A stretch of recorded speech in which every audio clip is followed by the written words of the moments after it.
Hi mga community, ako si Kuya Mark at kasama natin ngayon ang ating mga naggagandahang ka-Aji Moms. Kasama natin ngayon sila para sa isang I Love Vegelicious Couch Talk. So, ilan po yung mga kids ninyo ulit? Isa lang? Mami I am a Carla. mother of two. Mother of two. Same with Mommy Carla too. Ayan. Titipid namin, no? Ano naman yung mga paboritong Vegelicious meal ng mga kids ninyo, moms? More on veggie snacks. Veggie Wow. snacks. Kamote Q. Kamote Q. Natin yung ganda. How about you, Mami Carla? Ang gusto naman nila mga green leafy vegetables naman Mm. like pechay, kangkong, cabbage. Nag-try ako nung eggplant sisig. Oh, eggplant sisig. So, Yes. nasa community yan. Yes. And how about you, Mami Malu naman? So, as much as possible nga, we're trying to be creative. So, pwede siya sa soupy, savory dishes, or as long as, syempre, merong Ajinomoto products in it. Mm. So, pero dapat talaga lagi may kasama like fusion with meat. Kasi kung vegetable alone, medyo struggle tayo dyan. Kasi Oo. nakikita talaga kung how to say, how big, no, yung vegetable serving, something like that.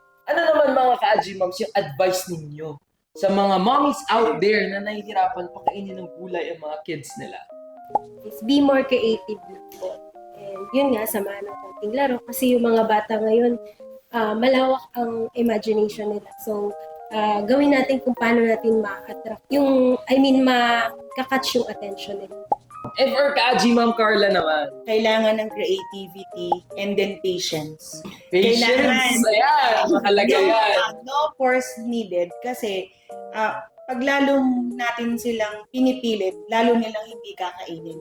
So I make it a point na always available on top of our table, and then once na natikman naman nila yun, I think magugustuhan at magugustuhan din nila yun. And of course, lastly, ka-Aji Mom Malu. Yes, I'm grateful, no, kasi kami mag-asawa nagtatrabaho sa Ajinomoto Philippines Corporation. So talagang, syempre, we love our own food. So talagang yung mga bata, ini-introduce namin sila doon sa mga produkto natin. So that in their minds, no, kung yung lulutuin namin produkto ay may Ajinomoto product, it means masarap siya, no, delicious, or umami-licious should we say. Ayan, gaganda ng advices nila mga community. And of course, hindi natin pa pwedeng palagpasin na hindi nila matitikman ang niluto ni Chef Kyle for them.